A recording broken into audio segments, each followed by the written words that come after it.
नमस्ते दोस्तों, मैं एस्ट्रो ज्योति आज की बात में आपका स्वागत करती हूँ। आइए आज की बात कर लेते हैं।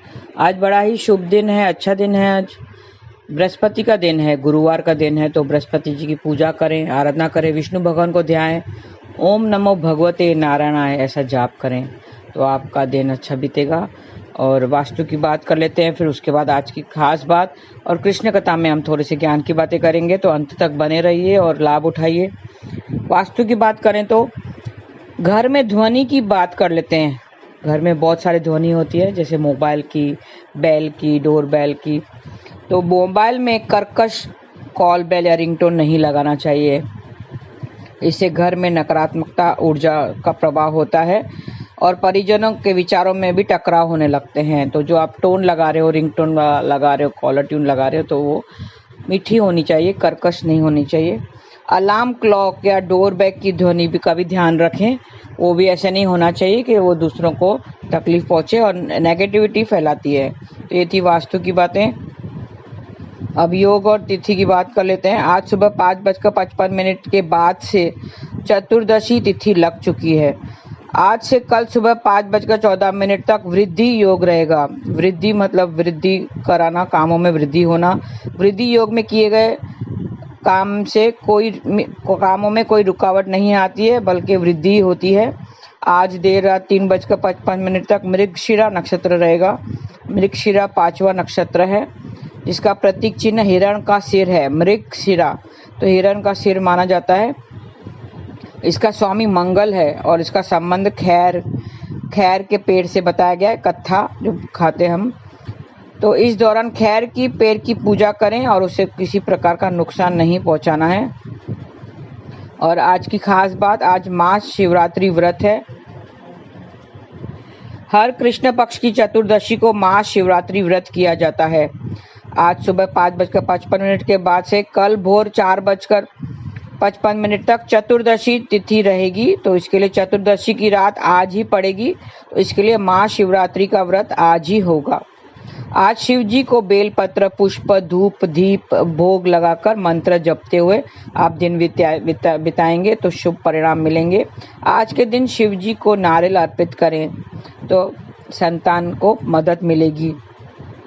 आज शिव चालीसा का पाठ भी करना है तो सारी परेशानियां दूर होंगी। शिवलिंग पर चंदन का टीका लगाएं। जल में कुछ बूंद दूध मिलाकर शिवलिंग पर चढ़ाने से परेशानियां दूर होती हैं। 11 बेल पत्र पर चंदन से ओम लिखकर उसको चढ़ाएं। धूप दीप आदि से विधिवत शिवलिंग की पूजा करें। संतान के हाथ से जरूरतमंद को काले कंबल का दान करवाएं तो चिंताएं दूर होंगी। आज दान पुण्य भी करें और संतान के हाथों से आप दान कराएंगे तो उनकी चिंताएं सारी दूर होंगी। बेल पत्रों पर चंदन से ओम नमः शिवाय लिखें और बेल पत्रों की माला बनाकर शिवलिंग पर चढ़ाने से सरकारी कार्य सब सफल हो जाएंगे। हाथों को जोड़कर भगवान से प्रार्थना भी करें। आज के दिन शिव मंदिर जाएं और शिव जी को जौ के आटे की रोटी का भोग लगाएं। तो अगर गुस्सा ज़्यादा आता है तो गुस्से पर कंट्रोल हो जाएगा। अगर जौ का आटा नहीं, रोटियां नहीं बना सकते हैं तो जौ ही आप चढ़ा सकते हैं। केवल जौ के दाने भी चढ़ा सकते हैं। और आपको सारी रुकावटों को दूर करने के लिए मंत्र है, शिवे भक्ति शिवे भक्ति शिवे भक्ति भवे भवे अन्यथा शरण नास्ते तुमेव शरण ममम।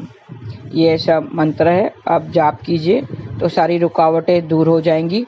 काली गुंजा के 11 दाने शिवलिंग के स्पर्श कराएं और गुंजा के दाने जीवन साथी को रखने के लिए दे दें। तो अगर उनको बिजनेस में बुरी नज़र लग गई है, अगर बिजनेस अच्छा नहीं चल रहा है, तो वो नज़र निकल जाएगी, बुरी नज़र निकल जाएगी। गुंजा के दाने शिव जी जीवन साथी को रखने के लिए दे दें।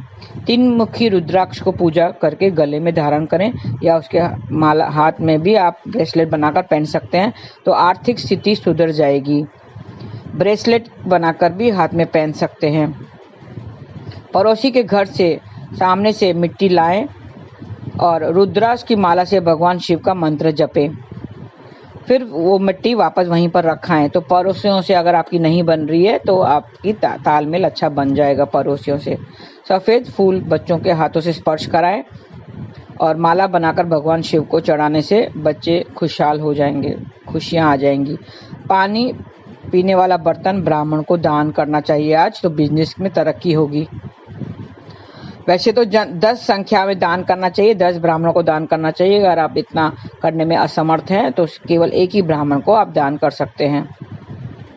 तो ये थी शिव जी के निमित्त आज जो है महाशिवरात्रि की पूजा के लिए जो उपाय बताए गए हैं वो करके देखिए, आप लाभ जरूर मिलेगा। ये थी आज की खास बात। और आज कृष्ण कथा में हम कल का जो छोड़ा था आधा वो चर्चा कंटिन्यू करते हैं। कल मैंने बोला था कि मित्र बनाना है, अगर सही मित्र बेस्ट फ्रेंड बनाना है तो कृष्ण को ही बनाना चाहिए, क्योंकि वो हर वक्त आपको काम आएगा, आपके साथ रहेगा। जैसे कृष्ण ने अर्जुन की मदद की थी, उसके आगे रहा, ढाल बनकर उसके आगे रहा था युद्ध के समय, तो और जीत दिलवाई थी, उसी तरह आपको भी हर क्षेत्र में जीत मिलेगी अगर कृष्ण को आपने बेस्ट फ्रेंड बना के रखा। वैसे हम 5 तरह के रिश्ते कृष्ण से बना सकते हैं। मैं कल चर्चा शुरू की थी कि एक थे शांत भाव, ये भावों की बातें हैं कि कैसे हम कृष्ण को रिझा सकते हैं। शांत भाव, दास भाव, सखा भाव, वात्सल्य भाव और माधुर्य भाव, ये 5 तरह के रिश्ते हम श्री कृष्ण से निभा सकते हैं। शांत भाव मतलब कोई शांत रहकर भी खाली नाम जपते रहे, कीर्तन करते रहे, तो शांत रहकर भी श्री कृष्ण से रिश्ते निभा सकते हैं। खाली नाम जपता रहे वो, तो उसी तरह शांत रहकर भी हम कृष्ण से रिश्ते निभा सकते हैं। उसको कहते हैं साइलेंट रिलेशन। ऐसा करके हरि कथा खाली करते रहो तो भी हम उससे कनेक्टेड रहेंगे और हम रिश्ता निभा सकते हैं। दूसरा है दास भाव। दास भाव मैंने कल जैसे बताया था, हनुमान जी हम भगवान के नौकर हैं, दास हैं, ऐसा भाव रखना चाहिए। हाँ, भगवान ही तो हमारे मालिक हैं, हम सब उनके दास हैं, और दास बनकर उनकी सेवा करना, निरंतर सेवा, सदा बिगर रुके निस्वार्थ हम सेवा करते रहें उसकी, वो भी हम रिश्ता निभा सकते हैं। दूसरा है सखा भाव। ये भी मैंने कल चर्चा की थी कि सखा मित्र बनाओ, ईश्वर को अपने सखा बनाओ, उससे अच्छा मित्र कोई नहीं हो सकता। उसे बनाएंगे तो वो सदा आपकी मदद करेगा। मित्र वही होता है जो बुरे वक्त पर काम आए। आजकल जो मित्र हैं वो तो सबको ही मित्र बनाते हैं, फ्रेंड्स। जैसे अब मैंने कल बात की थी, फेसबुक पे किसी से पूछा कि आपके फेसबुक पे मित्र कितने, फ्रेंड्स रिक्वेस्ट कितने आए हैं, कितने फ्रेंड्स बनाए हैं, तो उसने बोला 3000 फ्रेंड्स बन चुके हैं। तो फ्रेंड्स तो ऐसे फेसबुक पे तो हजारों बन जाएंगे, लेकिन सही फ्रेंड वही होता है जो सही वक्त पे, बुरे वक्त पे जो काम आता है, वो आजकल नहीं देखे जाता है। दूसरा है वात्सल्य भाव, यानी कृष्ण को अपना बेटा बनाना।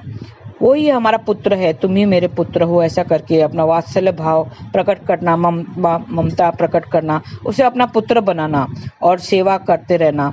जैसे अभी कुछ दिन पहले इंडिया ने एक मैच जीता था, सैटरडे को जीता था, तो कितनी खुशी हुई थी, कितने उछल रहे थे, कूद रहे थे, पटाखे फोड़ रहे थे। टीम को तो खुशी हुई, जीत की खुशी टीम को तो हुई, इसी तरह और सारे इंडिया को भी हुई। हाँ, सारे इंडिया खुश हो गए।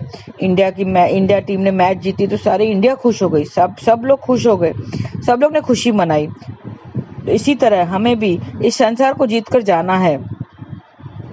जीत मतलब क्या? जीतना, कि हर किसी से जीतना, इस बार जीतना है और हारना नहीं है। तो जीत की खुशी सब कोई मनाता है।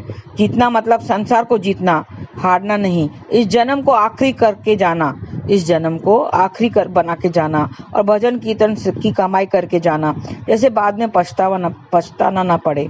जब कोई भी कार्य करते हैं, हमें समय पर अगर कोई भी कार्य होता है वो सही होता है, सही समय पर कार्य करने से उसका रिजल्ट अच्छा ही आता है। अब भी समय है, अभी बीता नहीं है, अभी सही समय है, आप भी जीत सकते हो। कोई भी उम्र नहीं होती है कीर्तन भजन करने की, कभी भी कर सकते हैं, छोटे भी कर सकते हैं, बड़े भी कर सकते हैं।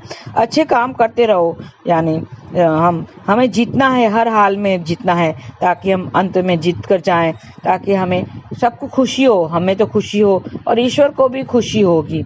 अगर हम जीत कर जाएंगे तो ईश्वर को भी खुशी होगी। सिर्फ नारायण का नाम ही तो जपना है, नारायण के नाम से हम इन सब से बच सकते हैं। हम बच सकते हैं तो क्यों नहीं लेते हैं हम वो नाम, जिस नाम से हम इस दुनिया से बच सकते हैं, वो नाम क्यों नहीं लेते हैं।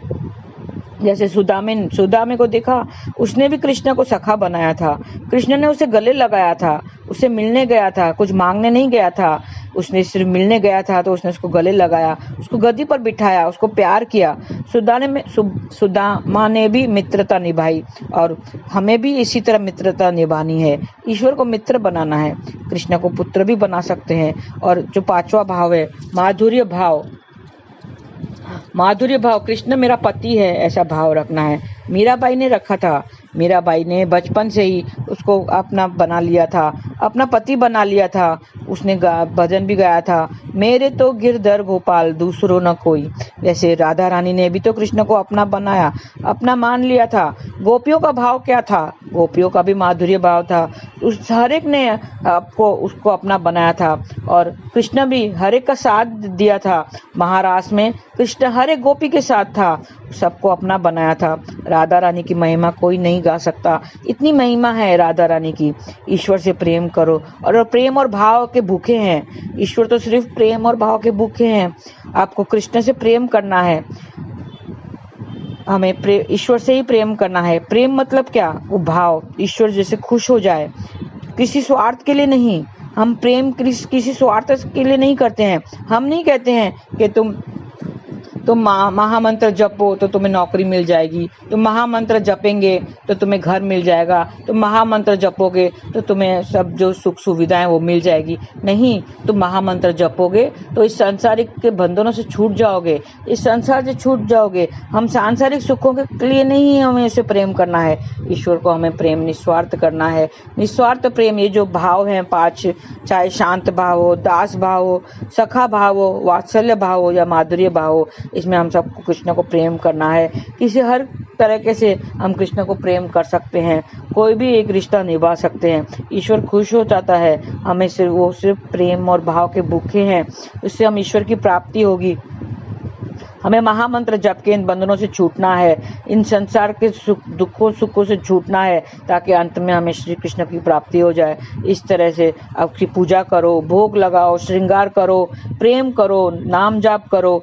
महामंत्र सिर्फ सांसारिक सुखों के लिए नहीं जपना है। ऐसा नहीं है कि महामंत्र जपोगे तो आपको घर मिल जाएगा, महामंत्र जपेंगे तो नौकरी मिल जाएगी। नहीं, महामंत्र जपेंगे तो हम सांसारिक सुख दुखों से दूर हो जाएंगे, हम संसार से छूट जाएंगे, इस जन्म मृत्यु के चक्कर से छूट जाएंगे, हम अपने घर को जाएंगे, हम प्रभु के पास जाएंगे, हमें प्रभु मिल जाएगा। प्रेम करते रहो, हरि से प्रेम करते रहो, कृष्ण से प्रेम करते रहो, नाम जाप करते रहो। हरे कृष्णा कृष्ण कृष्ण हरे हरे, हरे राम राम राम हरे हरे। आज के लिए बस इतना ही। धन्यवाद। आपका दिन शुभ रहे। हरे कृष्ण।